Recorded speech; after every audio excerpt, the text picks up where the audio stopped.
Hey you guys, I'm in the car because I just needed to film this intro, which is really not going to be like an intro. It's going to be a majority of the video. I tried to do it in my room, but my central air thing is so loud that I knew it was going to be hard editing it, so I just decided to come into my garage. My mom is with the kids in the house. I decided to come down into the car to film this. Now, if you don't want to hear me talk and you just want to go to like the pictures, or like to, I guess, like the pictures and the little montage, you could just click right here at this timestamp. But if you want to listen to the story, then keep on watching. I know you're looking at the title and you're like, you missed them? Like, who do you miss? It's the 5 children that I took care of before Lizzie and Eddie came into my life. I was gonna film this back on Mother's Day. Y'all, your girl was crying like a baby. So I was like, nah. I'm gonna try not to cry. And this time, when I tried to film upstairs, I didn't cry. So I'm like, But now if I gotta film this again, I didn't even film all of it. I filmed like a lot of it, but I didn't even film all of it. And now I have to do it all over again. So hopefully I don't have to cry. I don't want to. I cried the other day. And it's because I think about these children every single day. There's not a day that doesn't go by. And there's one particular child that I talk about all the time. And Lizzie and Eddie will talk about him. You would think that they met the little boy, you know? Let me just get right in the story because your girl can babble. I've been a foster mom. Well, I was a foster mom. I'm not a foster mom anymore. But I was a foster mom since 2010. At first, my license was strictly for adoption only, like foster to adopt only. Only send children to Kimberly if they are up for adoption. If you are going to terminate rights, then send them to her home. That's what it was. But you won't get a lot of phone calls that way, especially in Connecticut. You won't get a lot of phone calls that way because the kids that are going to be up for adoption are already in a foster home. So it's more likely that foster family is going to adopt that child. I changed my license over to foster care. So that's why I didn't get any children placed with me until 2011.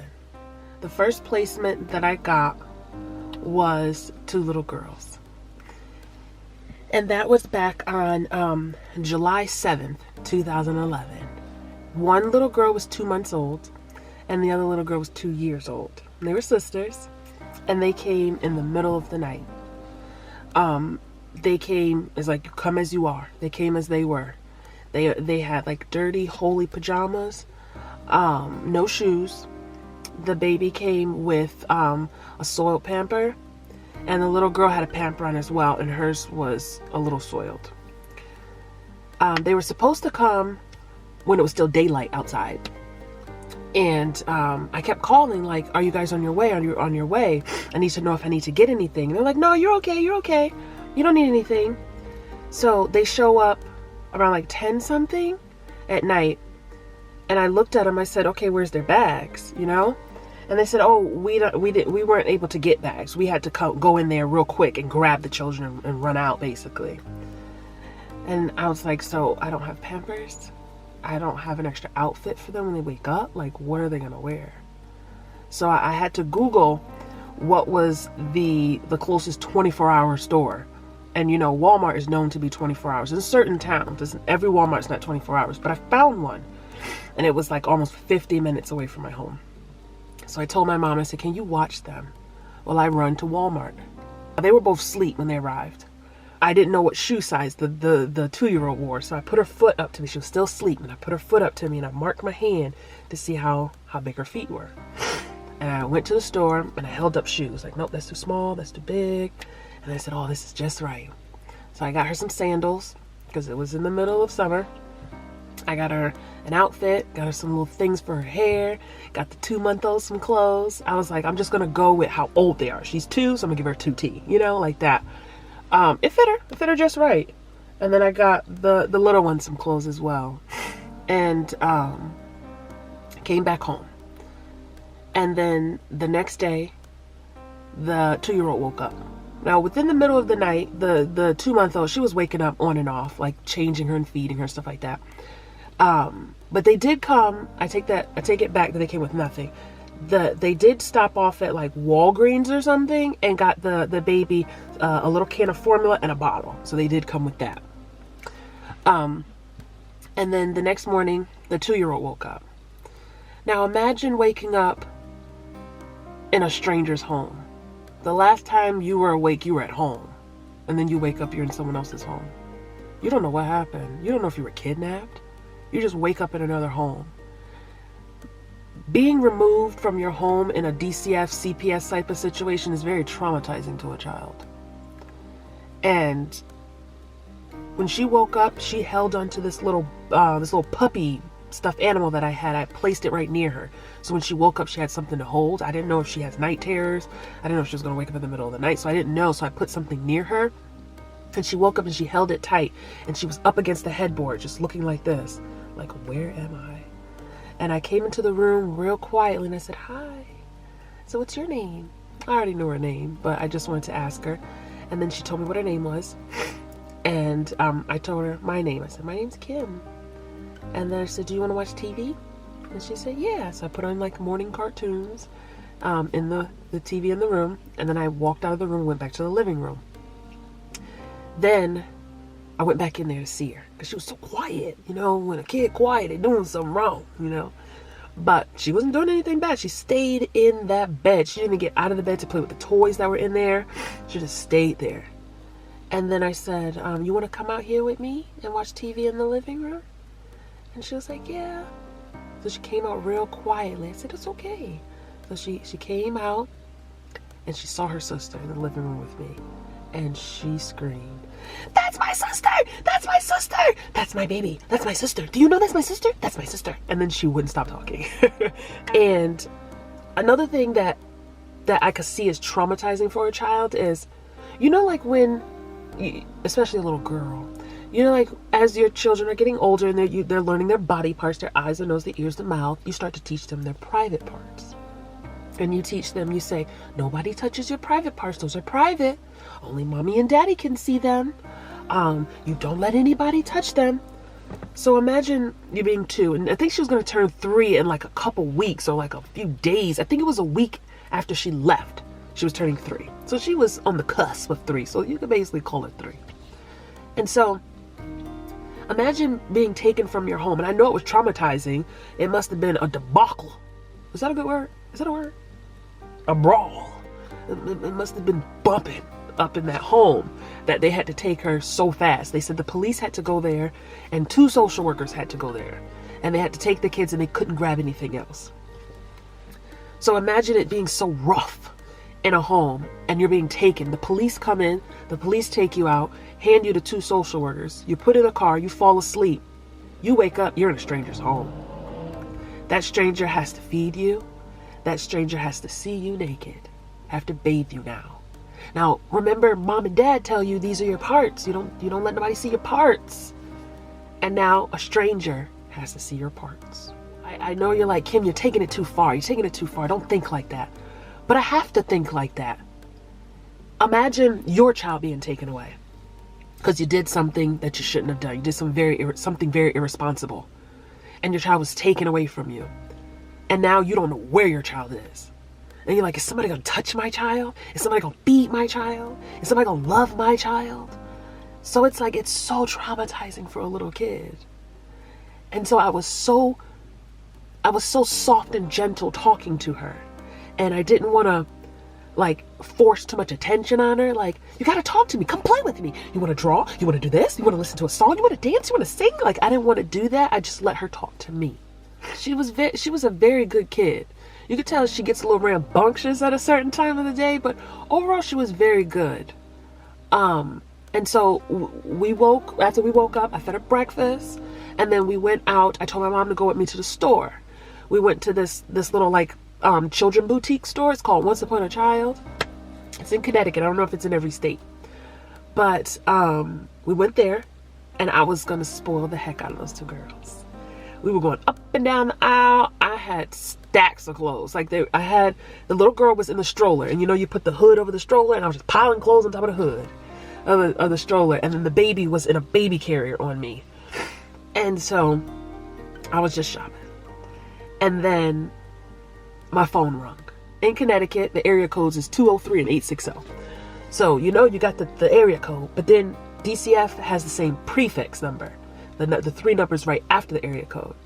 And I'm just going to say 123. It's not 123. I don't think anybody's phone number starts with a 123. But for this story, it's going to start with a 123. And it had 123. And I looked and I was like, oh, that's DCF. And I answered.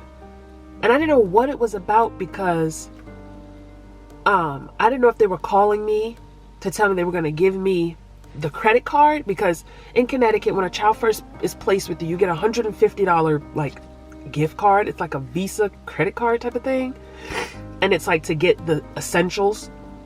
And they didn't give it to me when they showed up, and they was like, I'm so sorry, but we don't have the credit card for you. And I was like, I don't care, it's fine, I don't care. And they're like, you sure? And then the other social worker said it again. I said, I don't care. And they was like, wow, some foster parents they give me a look. I was like, I'm not doing this for money. So I thought, and they said, we'll give it to you tomorrow when we go to work. And I thought that's what they were calling me for. But they were actually calling me to tell me that they were coming to take the girls. They said that their grandmother wants them. And I said, oh. And then my heart dropped. And my mom saw a look on my face. And they talked to me for a little bit longer, telling me when they were coming and all that stuff. And asked if we were home. I said, no, I'm not home. I'm at the store. And they were like, well, when can you get home? I was like, I could be home in 30 minutes. They was like, oh, no, we're not coming that fast, but we'll be there today. So when I hung up the phone, my mom said, what was that about? And I said, we could start putting some of this stuff back. And she was like, why? I said, well, they're coming to get them. And so I got a couple things for them. And then I put it back. And then we went home. And I was getting ready to get her dinner. And I wanted to have like a picnic with her. Like now I know she's going home and want to do all this stuff in one day that people do in like 1 year or 1 month or something. But it was raining really hard outside. So we were going to have a picnic in the house. And I said, what do you want to eat? And she kept saying, Happy Meal, Happy Meal. So I said, okay, we go to McDonald's. So we went to McDonald's. And I put a blanket down in the living room. She sat down and she had a McDonald's. And we were watching, I can't remember what we were watching. I don't know, we were watching SpongeBob, we were watching something. And I just kept staring at her. And then I recorded her. Recorded her and her sister. And I was like, I want to keep this forever. And I also want to give them something to remember me by. And so I recorded and I made the DVD while she was sleeping because they took them forever to come and get her. So she fell asleep. And I downloaded the video and everything and I put it on a disc. But something was happening with the disc and it wouldn't burn on the disc to give to her. So they never got their disc. They never got their DVD. And I told them I have something for them, come back and get it after. But they never came back and got it, the social workers. But they came later in the evening and I woke her up and I brought her downstairs and brought the other little girl downstairs. And I remember the social worker looking at them, looking at their clothes and looking like this. And I was like, why are you looking at them like that? And she said, this looks like new stuff. I was like, yeah. She was like, do you want us to give this back to you? Like when they get to the grandma's house, when they take this off and give it back to you? And I was like, no. Like, what? Like, why? I don't get it. Like, this is for the children. So you're a social worker and you're supposed to be for the children and you don't want them to have new clothes? You do know how they arrive, right? So you want them to go that way as well? And I put their clothes in a bag and gave it to them. Their dirty clothes, the clothes that had holes in it. I was going to throw it away. But I felt that they would have caught an attitude like, oh, she thinks she's better than us. She threw that away. So I didn't throw it away. I put it in a bag. And I said, this is how they came. And this is how they're leaving. I said, I I'm not going to take those clothes back. They're going to keep those. And she was like, thank you. So the little girls got in a car. I hugged them, gave them a kiss. They drove off. And I never saw them again. The 2-month-old should be about 8 now. And the 2-year-old should be about 10. I think she's going to turn 10 this year. It's crazy how time goes by. I just wish I could just see a picture of them. But they only stayed with me for one day. From July 7th, 2011 to July 8th, 2011. Then, a couple months later in October of 2011, I got a phone call for 2 babies. And I didn't care what race they were. I didn't care what nationality, ethnicity, religion they were. I just wanted girls. And now looking back on that, I see how foolish and ignorant that was of me. But back then, I felt like I was doing this as a single mom. And I felt like I can't raise a boy to be a man. There's no way. You hear a whole bunch of people making fun of single moms, saying, how you gonna raise a boy to be a man? A boy needs his father. And they tear single moms apart. And you're right. A child needs a mom and a dad. But if one is not in the picture, the parent that is in the picture is not destined or automatically set to fail. Because at the end of the day, you teach a child how to be a good human first, before you teach them how to be a good woman, a good man. Because a boy doesn't become a man until he's at least 18. But he becomes a human the day he's born. I know I don't have a man in my life, but that doesn't mean that I can't raise one. But back then I didn't know that. I wasn't confident back then. So I only wanted girls. And so I got a phone call in October of 2011. I said I wasn't going to cry. I got a phone call in 2011 in October for 2 newborns. They were still in the hospital. One was in the NICU because he was underweight and they were trying to get his weight stable. They told me that they were going to be able to give me the bigger baby because he was okay. I asked, were they girls? Remember, foolish, ignorant Kim only wanted her girls. And they paused for a second. It was a social worker. She paused for a second and she said, one's a girl. Like that. And I think she felt like if I tell Kim that one's a girl, she won't say no. Because on my paperwork, it said, I will take any race. I just want girls. And it said it on the paperwork because you check off what you're willing to take. They'll ask you what religion, ethnicity, what nationality, what race. Well, I said that already. What gender and what level of disability will you take? Whether Down syndrome, autism, paraplegic, quadriplegic. They ask you, what will you take? And so they knew that I only wanted girls. And so they lied to me. And they told me one was a girl. But they were both boys, and she knew that. She saw the children. Because she said, I just came from the hospital, and because I have to check on the kids since they were placed into our care. I had to go check on the kids. So, you didn't know they were both boys?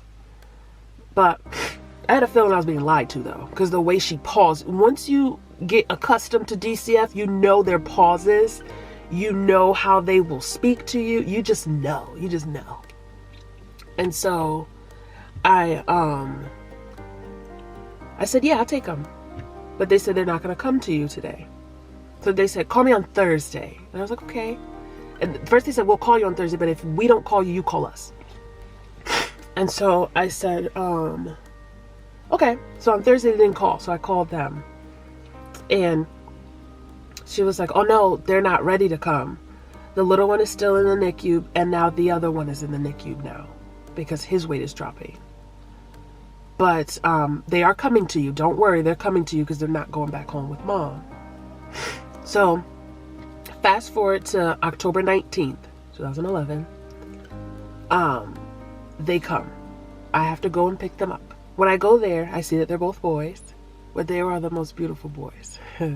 They weren't identical, so I was able to tell them apart. And so I got them home, and I was so scared taking care of newborns, especially newborns that are not mine. You don't want to break them. You want to make sure you're doing okay. Their weight is not stabilizing, so you're like, I need them to gain weight, especially the little one. But I was able to get them up and chunky, and then I met their birth mom at one doctor's appointment. She was not happy. She was mean. That was the first birth mom I've ever gotten to meet. But not the only one. That was the first one. And she had an attitude. She gave me these nasty looks. She was pissed. And then fast forward to November 7th, 2011. I got a call. Well, I think I got a call the day before. But they went home on November 7th. And there's a lot to the story. It's just that this will be long. I think I'll have to do a live and be on live for like 2 hours telling y'all the whole story. But I wanted to be a part of the reunification. So she allowed it. Well, the social worker didn't want it to happen. But I wanted it to happen. And then the mom agreed to it because she didn't tell her neighbors that her babies were in foster care. She told her neighbors that they were with her aunt. And I was her aunt. So she made it look like I was bringing her babies home. So we pretended that I was her aunt bringing the babies home. But before we went to the house, the social worker saw all the things that I had bought for the children. I spoiled them. Y'all see how I spoil my babies now. So imagine what I've been doing all these years to other children. So the social worker had looked at all the stuff when we were still at my house, and she was like, you're giving her that stuff? She don't need that. She don't need that. She don't need that. She don't need that. And I said, you're right. She doesn't. They need that. I'm giving this stuff for babies. That woman can't wear no Pampers. That woman can't eat no formula. That woman can't sit in no stroller. The babies need it. These social workers make me so mad because they're not for the children. They meet these parents that are angry, and they take, and it's like this, it's almost like a custody battle where it's like baby mama, baby daddy type of situation, and they get mad at each other, so the kids suffer because they're angry with each other. And that's how the social workers act. Social workers act like it's their children with the birth parents. And she didn't want me to give her anything but the formula because they had prescribed formula. She only wanted me to give them that. All the stuff, all the clothes, all the snowsuits that they had, the coats, the shoes. Well, they had one pair of shoes each because they were so tiny. But all of the Pampers and the bath supplies, like the soaps and the lotions and the bathtub and the stroller base because DCF supplied them with car seats. So like all that stuff, she didn't want me to give them any of that, any of it. And I said, I don't care what you want me to give them, they're getting it. So we went to her house, and she was bringing the babies in the house. She had her older daughter bring the babies in the house. And I said, wait, come back. Because she was getting ready to go in the house with the social worker. And she said, I told her, come back. And I popped my trunk, and I showed her all the stuff in the trunk. And she said, all of this is for me? I said, it's all for you. And she was like, are you serious? I said, yes. And she was like, oh, thank you so much. I don't have anything. And then she called the older sister down, and she said, look at what we got, look at what we got. And then the daughter was like, oh my God, thank you so much. And remember how I said I like to make videos for the kids. So I made like a little memory montage type of thing. And I said a goodbye video, and then I gave them 2 little twin teddy bears, and I put the DVD on top of, I think it was the Pampers, because I knew she was going to open that box right away. You know, sometimes you don't open clothes right away, but you're going to open Pampers within the first couple minutes that the babies are home because you're going to have to change the Pampers. So I put the DVD right on top. Oh, the sun is going to be setting, so it's going to kind of get dark. Man. I gave her all the stuff with and I had the DVD in the box, and I told her goodbye. And my mom and I drove off. They went inside of the house, and I never saw them again.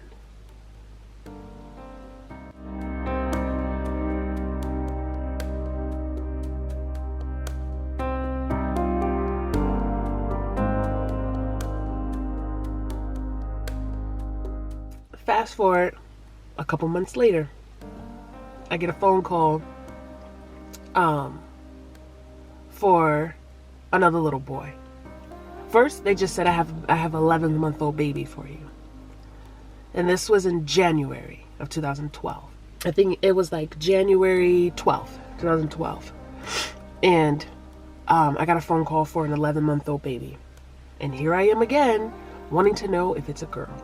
And they said, I'm not sure. What do you mean you're not sure? They didn't want to tell me it's a boy because they didn't want me to say no. So then, but I'm going to tell you one thing, that this little boy, he changed my life. I don't know, it's just, it's crazy how when people say that a child teaches you how, like you thought you knew how to love until you had a child. And you hear people say that, and you're like, what? They don't do all that. A child doesn't do all that until you have one. This boy taught me how to love. Taught me how to be patient. Although my patience still be running short sometimes. But he also taught me that I can raise a boy. And so he showed up in 2012, and that was my first baby best friend. I spoiled the heck out of that little boy. I brought him everywhere. We went on trips. He was the first child that I put in daycare, so he had little friends. Everybody loved him. Anybody that laid eyes on that little boy was in love with him. And you ever heard that when you're around somebody so long, they start to look like you? That little boy looked just like me. To the point that my mom's co-workers, I brought him up to my mom's job so many times. I brought him up to my job. They thought he was the cutest little thing. And that, because I was working for a doctor at that time, one of my mom's co-workers had looked at me and she said, Kim, you sure he's your foster kid? And I said, yeah, why? Because he looked just like you. You sure you ain't holding a secret? I said, why would I hold a secret and lie that a biological child of mine is my foster child? And I said, no, he's my foster kid. And I remember I would take him to church all the time. Took him outside to play. We went everywhere. I spoiled him every Christmas. I think I have a picture in the little video that you guys are going to see after this. And under that tree, all those gifts were his. And there were times that DCF would call because I would look on my phone and I saw that 1, 2, 3. Because they would call once a week because they would have to come visit. You know, they would have to do their visiting things. So sometimes that phone call didn't bother me. Didn't scare me after a while. In the beginning it did. Because, you know, I get the phone call right away and they come in to take the babies. So he had his first birthday with me. He had his second birthday with me. He was supposed to go home a long time ago. But mom backslided. And she did some very irresponsible, foolish things that she wasn't supposed to do anymore. But she kept doing them. So they said, okay, we're going to give you some more time. And then they said, we're going to check on you in X amount of days or X amount of weeks or months or whatever. And so then they checked on her. She backslided again. Then they gave her some more time. I think she backslid about 3 more times. Like 3 times total. And one time she had backslided, he was supposed to go home that week. Like within 7 days, she backslided. And I had him for like 3 more months. And I said, this is foolish. How many chances are you giving her? She's taking us for granted. Like she's taking us as a babysitter. I was getting frustrated. DCF was getting frustrated. And they said, what we're going to do is we are going to dangle the word adoption in front of her. We're going to dangle the word TPR. And TPR is termination of parental rights. Maybe if we dangle that in front of her, she'll know that we're serious. So she did that. I mean, DCF did that. They dangled TPR in front of her. They said, you're going to lose all your children, because she had 5 boys. 4 boys were in 2 other homes. So there were 2 in one home, 2 in another home, and I had the baby. And they said, you're going to lose all your boys if you don't get your act together. And I think that's what got her moving. And she didn't backslide no more. And she got him back. So on March 3rd, was it March 2nd? I can't remember the date exactly. I looked up the dates because I looked at the videos and I was bawling like a baby. But I looked at the videos and that's how I remember the dates. But let me see. Okay, it was March 2nd of 2013. He was with me for 13 months. Like almost 14 months. And he went home. And what they were going to do, what the social worker was going to do is he was going to pick him up from daycare and bring him home. And that social worker name was John, I believe. Because in the beginning I had a female social worker, then I had another social worker, and then John came. Because those children will get many social workers, especially in Connecticut. They can't keep social workers for nothing. I told John, I said, you can't do that. I know this is not about me.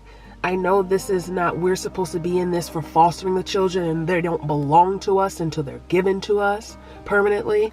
But you can't do that to him. This morning when I dropped him off, I gave him a hug and a kiss and I told him I'll see him later. I would never see him again if you pick him up from daycare like that. You can't traumatize this kid. He's been with me since he was 11 months old. Now he's 2. You can't do that. He understands now. It was to the point where he was calling me mommy. And I never forced the word mommy on him. I remember I was asking a social worker, what should he call me? I had him call me Kim in the beginning. And they was like, don't do that. I was like, what? They said, don't, you let them come up with a name. And so I just let him talk. And he would just talk. And then all of a sudden he woke up one day and said, mommy, mommy. And I just started crying when he called me that. But on his time of getting ready to leave, like the last week before he left, he stopped calling me mommy. He just started calling me Kim again. And he was calling me mommy for the past like year. And I think he knew he was going home. Like, he understands. He's not stupid. Every child that's coming to my home is brilliant. I used to always tell him, you ready for college? You ready for college? And I will always tell him that he's just so smart. And I was like, you can't do that to him. You can't traumatize him again like that. So he said, okay, I'm not going to pick him up from school. He said, you pick him up from school. Have him for the rest of the night. And I'll come pick him up Saturday morning. And I said, okay. So we had a pizza party.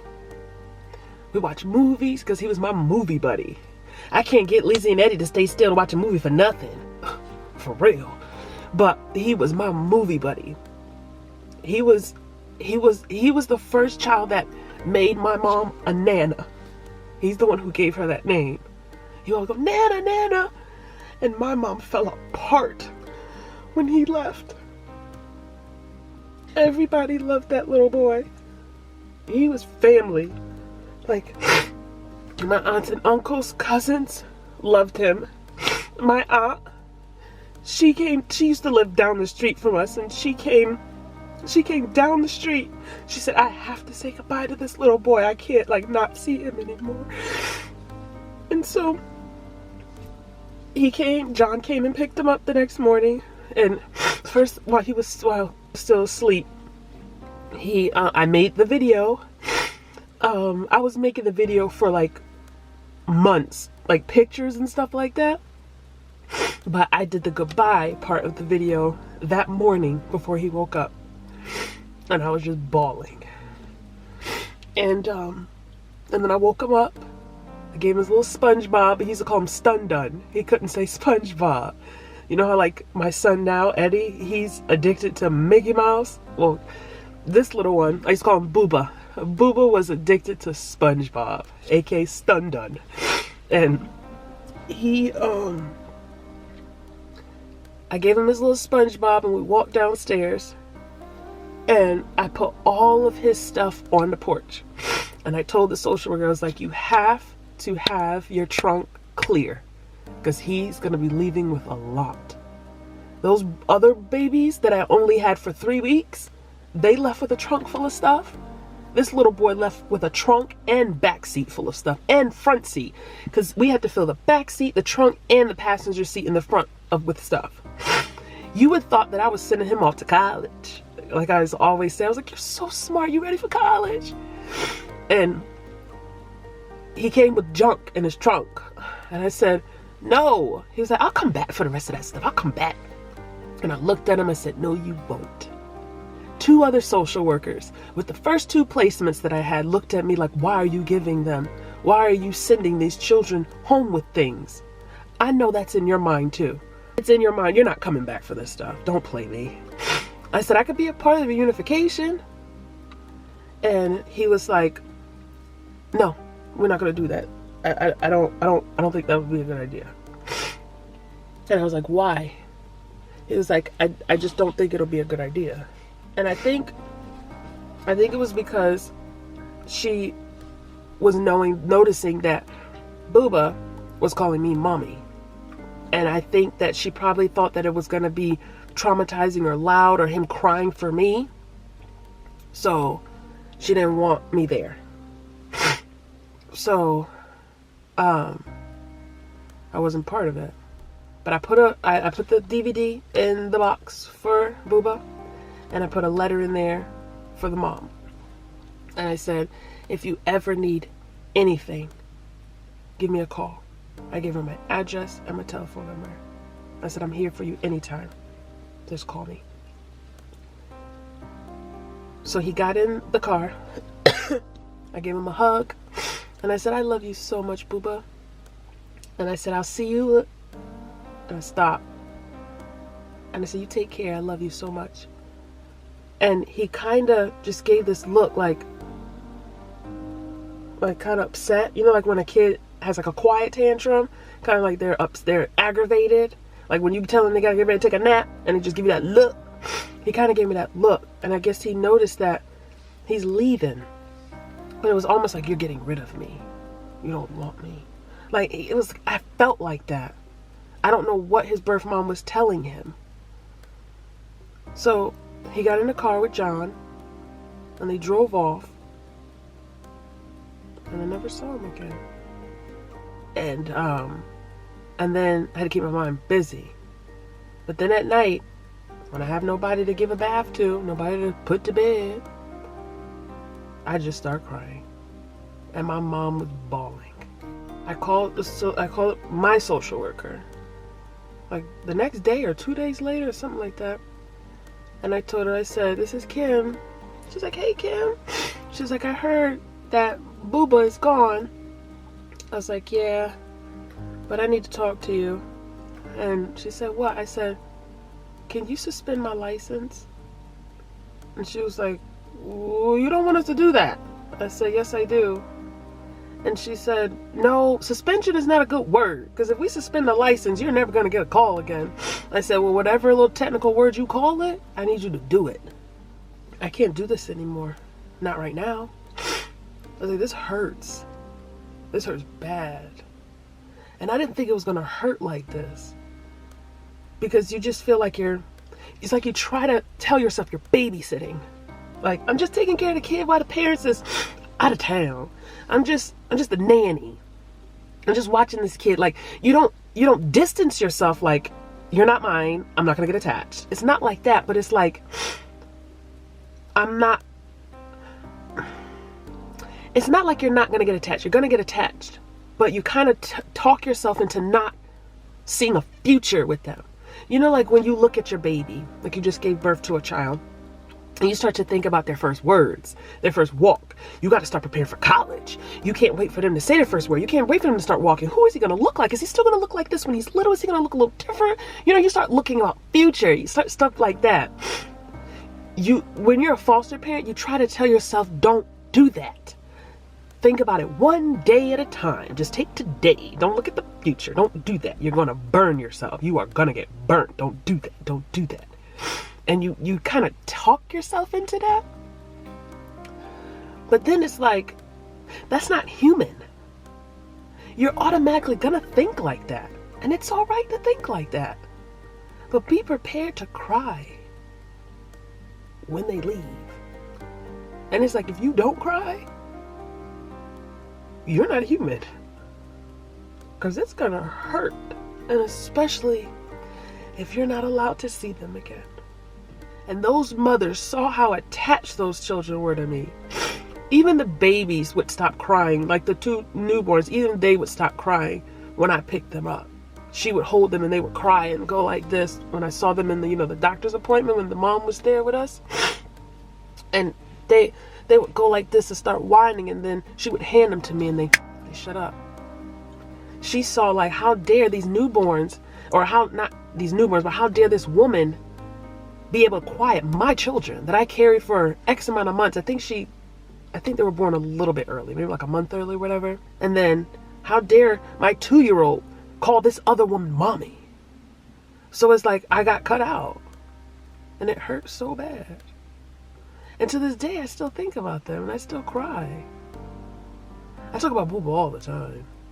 Lizzie knows his name. When they see his face, see a picture, all that, they don't say Booba. I call him Booba, but I don't want to say his real name. A lot of you guys know his real name because I used to vlog back then. So a lot of you guys have seen him. So when you guys watch the next part of this clip, their face is going to be blurred. But you'll get the idea. You get the feeling of them. But I had to blur it. My channel is well over 62,000. This video will probably stay up forever. And so I blurred it out. I blurred their names and blurred their faces. But I just wanted you to see. A lot of people asked me, can you tell us about the kids you had? I was like, yeah. But I told my social worker that I needed them to stop calling me. I said, I need y'all to stop for a second. And then they stopped for a while. And then just one day, I think I was driving home from work, or I was on my lunch break. I know I was in my car or something like that. And it was like I heard God so clearly. And it was like, Kim, I need you again. And I was like, but it hurts. He's like, but I need you again. Trust me. I need you. And you're not supposed to question your Heavenly Father. And so I said, but I'll listen. And I called DCF. And I called my social worker. And I said, it's Kim. And she's like, hey, Kim, how you feeling? I said, I'm all right. I'm all right. I said, I'm ready. She's like, you sure? I said, yeah, I'm ready. You can call me again. She's like, okay. And she's like, I know you want a girl. I know you want a girl. She said, I'm going to be on the lookout for a girl for you. And I was like, okay. And I said, but if you got a boy, I'll take him. Because Booba taught me that I can raise a boy. So then a couple months went by. It was quiet after I told him I was ready. And I remember I was dating this guy. And he wanted to have a child with me. We were like best friends for years. And then we decided to date each other. Oops. And we decided to date each other. Biggest mistake ever. But he wanted to have a child with me. And I was like, no, my mission is to foster, to adopt. That is my mission. And I said, are you okay with that? And he was like, yeah, I'm okay. You could kind of see it in his face that he wasn't okay. And so we went to Disney. It was him, me, my mom, my sister, and my brother-in-law all went down to Disney. He had family from his dad's side in Jacksonville, Florida. And we drove all the way to Jacksonville while my mom, my sister, my brother-in-law, they stayed in Orlando. And we went to Jacksonville. And I met with his dad's side of the family. And on our ride back from Jacksonville all the way back to Orlando, we had a talk. Just something came inside of me to just have this talk. And I was like, God's talking to me and telling me that a little one is coming. So I need to know if you're ready. If you're not ready, but if you're okay with this. And if you're not okay with this, I understand if you want to break up with me. But this is what I'm supposed to do. and it will be a stranger's child. And he was like, but you don't want kids with me? And I was like, it's not that. It's that this is my purpose. And I have to fulfill my purpose. And God told me that a little one is coming. And I have to listen. And so he got quiet on the rest of the ride home. He was pretty quiet. And then, I kid you not, 7 days later, Elizabeth came into my life. My little girl.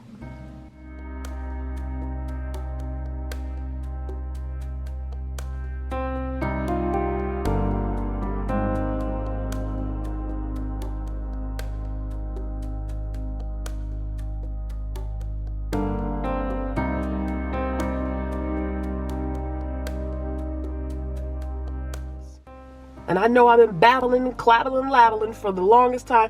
I think I've been talking for about 30, 40 minutes. What time is it? Oh yeah, it's been over an hour. So I know you probably fast forwarded through the video. And that's okay. But I know some people are going to watch the whole video. And that's okay too. And so now, the ending of this is going to be the montage of my 3 placements, my 5 children, because the other 2 children are mine now.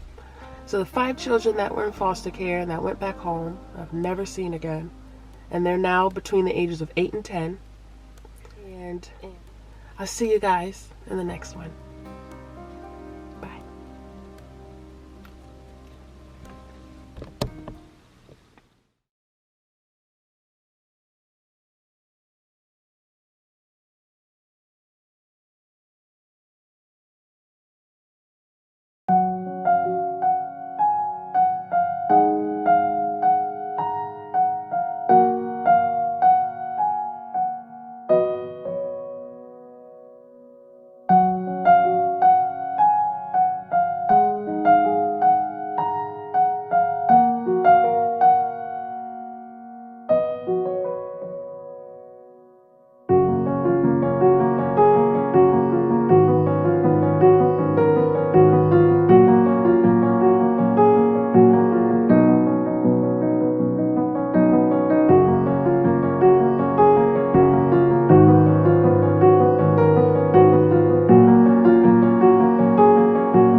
Just wanted to say that I had so much fun with you guys staying here, and I just want to say bye, and I hope you guys remember me. I wanted to give you guys a teddy bear that says my first teddy bear, and I put together the pictures that you just saw so that you guys could look back on it and see what you look like when you were little. And I had you guys for the first 3 weeks of your life. And I know that your mom, your dad, and your brother and sisters love you so much, but also remember that I love you too. And hopefully one day I'll get to see you again.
what is your name?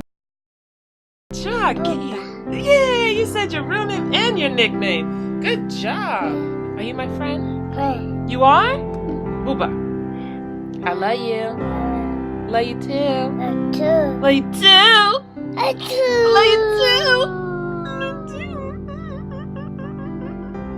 I love you too. Love you too. You my friend? Oh, I love you, Booba. Where's Booba? Where? Booba! Yeah, there you go. That's Booba. Smile, Booba. You look like you smiling for the dentist. Show where your eyes are. Point to your eyes. Good job. Point to your nose. Good job. Point to your mouth. Point to your chin. Good job. You are a genius. And point to your neck. Good job. Point to your ears. Good job. Point to your hair. Oh, good, good. And where's your elbow? Good job, your elbow. You are so smart. And where's your teeth? No, that's your tongue. Your teeth, when you brush your teeth. Good job. You are so smart, Booba. You ready for college? You ready for college? College. Yeah, college.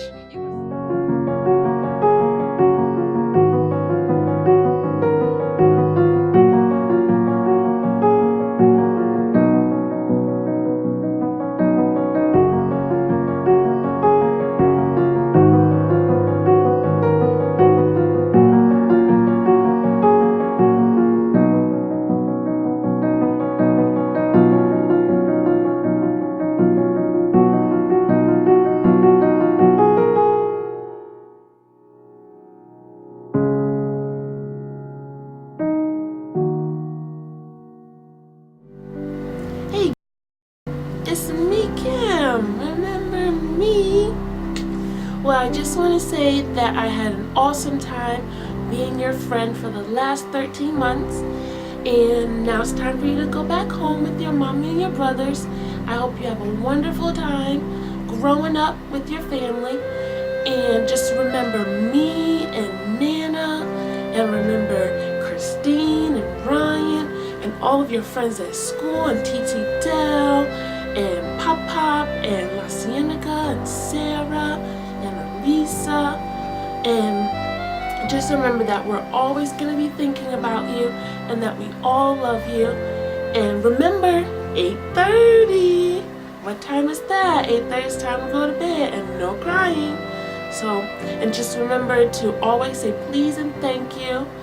And remember to always read your books and always share with your brothers your toys. Continue to eat your vegetables and your fruit and your apples. And I don't really know what else to say because I said I wasn't gonna cry. So make sure I don't do that. But I love you and I'm gonna miss you, little guy. So remember, I love you. And no matter how old you get, you'll always be my little Booba. And you're a bright little boy. You're so smart and so sweet and so polite. And whenever I wasn't feeling good, you would always give me a hug and you'd say, I'm sorry, hope you feel better. You're so sweet. And remember, whenever you make a promise, you remember how people use the pinky swear? But what do? We go, bing! So remember, and I hope that God continues to bless you throughout your life. I hope I get to see you again someday, but if I never see you again, remember that I always love you.